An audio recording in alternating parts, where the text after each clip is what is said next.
There is no shortage of distilleries in the world, with over 3,000 just in the United States. But my absolute favorite by far is located fortunately in my own backyard, in a semi-forgotten hidden section of Brooklyn, quietly making some of the world's best whiskey.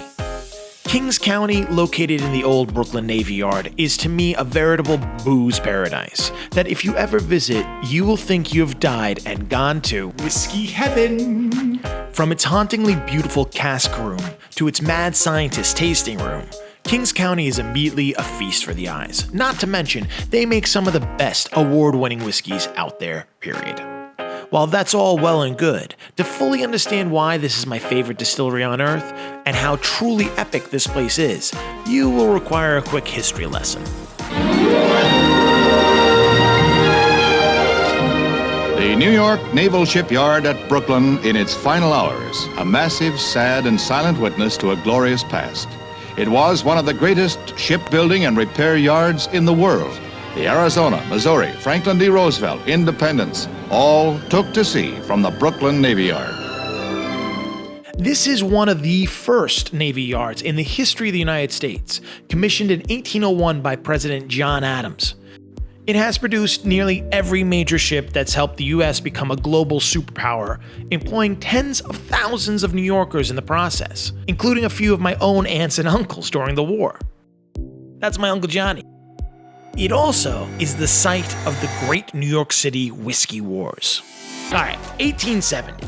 Scores of distilleries surround the area around the Navy Yard known as Irishtown, and they're producing thousands of barrels daily. Most of them refuse to pay this new, overly inflated post-Civil War liquor tax, and that's costing the government nearly $100,000 a day. Now, in the fashion of the time to attack your own country, President Ulysses S. Grant forms a battalion of 2,000 men from the Bureau of Internal Revenue. That's right, an IRS army. And on November 2nd, 1870, they sail into the Brooklyn Navy Yard and proceed to hack, burn, and demolish every distillery they find in what's later called the Whiskey Wars. The streets ran with moonshine whiskey, and eventually it became completely illegal to operate any sort of distillery in New York City ever again. That is until 2012, when a kid in East Williamsburg making illegal moonshine in his 300 square foot apartment gets word that the laws are changing, and he applies for the very first license, making Kings County Distillery the oldest in Brooklyn. Who is that guy? Hi, I'm Colin. I got interested in distilling. Got a little still off the internet, distilled illegally for a couple years. We were in a 350 square foot room in Williamsburg, very small, but commercial distillery. From these really humble beginnings, Colin moved his operation to the very forgotten and defunct Brooklyn Navy Yard. He took control of the Paymaster Station, a beautiful 2-story wood beam brick building as the main distillery, and later restored the 2 rook-like guardhouses at the entrance, converting one of them into a stunning bar unlike any other in the world.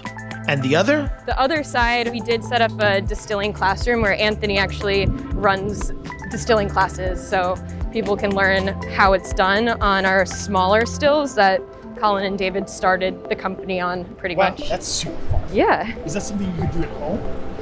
Not legally, but that's why you could come here and learn about it in a safe space. Yeah. Right. We'll talk in a few seconds. What's the risk? Is it the open fire, or is it a pressure? Open flame. It's the pressure. Yeah, it's like a Pressure boiler. and highly flammable liquid. Right. Also, if you're making your cuts at the wrong time, Yeah. you have potentially lethal liquid. Chemicals. Yeah. We had 5 of these. What Colin and David was started on when they were like doing home stuff. Right. Unbelievable that that's how it started. These 2 little guys. Yeah. This building's so cool. Is this a historic building? Is it registered? For the original gatehouses for the Navy Yard. These were built in 1895. Wow. Well, I'm glad you're bringing the history back. Yeah. Because you're drinking history and you're sitting in it and you're hearing about it, and that's a full experience. And that's what's so unique about this distillery. Visiting Kings County is like drinking through history. Not only do they make an award-winning product, collecting more gold medals than Michael Phelps, but they do it in the old style, using copper pot-belly Scottish stills, open fermentation, and good old Brooklyn water, all while leaning into the history of their unique location. The exciting thing about Kings County operating in the Navy Yard is its rich link to history. There's a lot that has happened here that has centered around the drinking culture of Brooklyn. We operate out of a building that was built in 1899 as our main production space, and we have a cocktail bar and a beautiful guardhouse. And what's more, Kings County produces something that's pretty hard to find this far north: American vodka, better known as moonshine.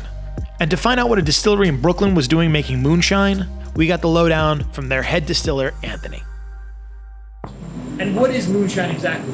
You know, really, it started out as anything kind of made illegally in the United States. What it boils down to now is basically unaged whiskey. Here we make our alcohol out of corn and malted barley. We make a classic moonshine recipe. And how pure, quote unquote, is it? Like, what's It's not. It's not. No. Well, when you say impure, it's not a bad thing. It could mean like flavors are considered impurities. To have something that's just pure as you could get, that's vodka. But we use a pretty rudimentary style of still, so we're letting a lot of impurities, but there's a lot of flavor that passes. I can pull some off the still if you want to try. Yeah, let's do it. This is coming off at about 76%. I'm sure you're familiar with what vodka smells like, which is basically nothing but alcohol. Oh, there's definitely... It's not just alcohol. Candy. Corn. Yeah, corn, right? Every time you distill something, you're getting further away from the characteristics of the source material. It's got all sorts of weird terroir. Yeah. It also has smells of the yeast. It also has smells of the fact that we're using open fermentation. This is Brooklyn mash, yeah. Yeah, sure. This is Brooklyn moonshine, for sure. Thanks, Anthony. Sure, man. That was awesome, man. Yeah, no problem. With our bounty in hand, we went with Gabby back to the tasting room so she could walk us through some of the different varieties of their award-winning elixirs. But first, a very pressing question had to be answered. Gabby, whose car is this? That is Colin's car. Its name is Lisa. It's been with the company since probably its inception. Somebody heard about how he was making deliveries on his bike, maybe, or the subway. And This was a better option? yeah, and they donated the car to the business. So we've had it for a long while. I love this building so much. I know. It's pretty amazing. Yeah. And it's a castle, so when the zombie apocalypse happens, Right, we'll you know where be you can find pretty it. much safe. So yeah, we wanted to talk to you about moonshine. Yeah, moonshine could be a number of different things. So it's anything it's basically an unaged spirit. So our moonshine is made on traditional Scottish pot stills. So they're sort of round and they allow for certain esters and different flavorful chemicals to come through. Whereas traditionally vodka is made on column stills where the spirit itself kind of evaporates up through different plates, and those plates strip away any of those esters that we want to keep in our moonshine. Will this make me blind? That's all I really care about. A lot of people ask that, and the answer is definitely no. But where that came from is that when people were illegally distilling their moonshine, they took parts of the still run that had chemicals that weren't that great in it. So you might have heard of heads, hearts, and tails that come off the still. So the heads and tails are the parts of the run that you want to avoid collecting. The hearts is the good stuff. So that's where all of the right esters and chemicals sit. It creates like a sweeter spirit, basically.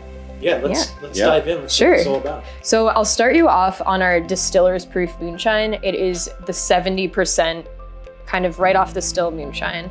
So it is a little bit more intense. I like that she starts with like the heavy hitter. Oh yeah, no.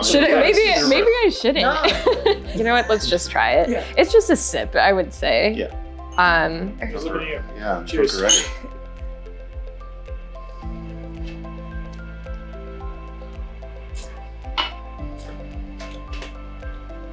What do you guys think? Already feeling it. Smooth. No, it's actually like warm and delicious. It's a grappa. Yeah. Yeah, that's what a lot of people say, that our moonshine tastes like a grappa. It's fantastic. In fact, I'd put it up against a lot of the nicer grappas that are supposedly like some of the best. Yeah. It goes down like velvet. Yeah, it's warm, For warming. 70%. Yeah. It's quite dangerous how drinkable. Right, Yes. exactly. So I would say so good too. job. Well, the 40% is sort of what we actually sell. So it's the 70%, but it's been proofed down to 40%. So it's even more drinkable, I'd say. Great. Yeah. Cheers. Cheers. Wow, totally different. Same exact spirit, just different proof. I gotta say, I like the 70. Really? It's like sputtery almost. Yeah, I mean, Wow. I was just thinking, like, I'd really like to have a little bottle of this Yeah. for an after dinner drink. Do you guys want to try the rye for fun? Oh yeah. Yes. So again, this one's going to be a little bit spicier. Rye just in general is spicier. It is a little bit different mash bill. Oh, wow. That's delicious. Yeah. Our bartenders love infusing the rye the most. For example, our grapefruit jalapeno moonshine, he figures out the water content of grapefruits and tries to equate that so he gets it to 40%. Oh, that's interesting. Yeah, and we've actually had it tested in a lab, and he's been pretty accurate with it, which This is kind of cool. Great game. Like, this is Yeah. I'd be like, can I hit it on the nail? Yeah. Who's got Yeah. 20? Want to Yeah, get 20 on exactly. this? Yeah, it's like, Yeah. running bets in the distillery. Right. You're doing grapefruit jalapeno. Grapefruit jalapeno. We have a chocolate whiskey, so that's taking chocolate husks from a local chocolatier called Rocca Chocolate in Oh, yeah. Red Hook. Yeah, right by me. Yeah. Yeah. So we get their unroasted chocolate husks. We throw it in tanks of moonshine for about 3 months, I would say, depending on the temperature, and then that's what The we infusion. sell. Yeah. Gabby, thanks. Yeah, of course. This was awesome. Thank yeah, you so thanks much. a lot. I'm gonna finish these. Really? Yeah. Wow. We're not No, being it paid doesn't to sound do like this. that. This is literally just what we do on the weekend. Yeah. Oh my god. Sounds great. Thank you so Yeah, much. of course. Your job sucks. Just gotta drink every day, but Are you hiring? And while I wait for Kings County to call me back about a possible opening, I'm just so happy that they still have their doors open, allowing the whiskey to flow in and the history to flow out, having survived the pandemic in New York City, even helping to battle it in a way they only know how. once COVID hit New York City, the distillers wanted to do something for the city and our community. One thing distillers can do is create sanitizer. So we dumped the kegs into our still, stripped that into kind of what would be like a whiskey spirit, and turned that into hand sanitizer. I love beer that can give me so much joy by drinking it, and then it also cures me of illness. you know? Exactly. It's the wonder drug. Yeah, beer. yeah, it's a 2 for 1. Yeah. Oh, it is a wonder drug, and Kings County is one of the most wonderful places on earth to soak in some amazing history and delicious drink. Thanks for having us over.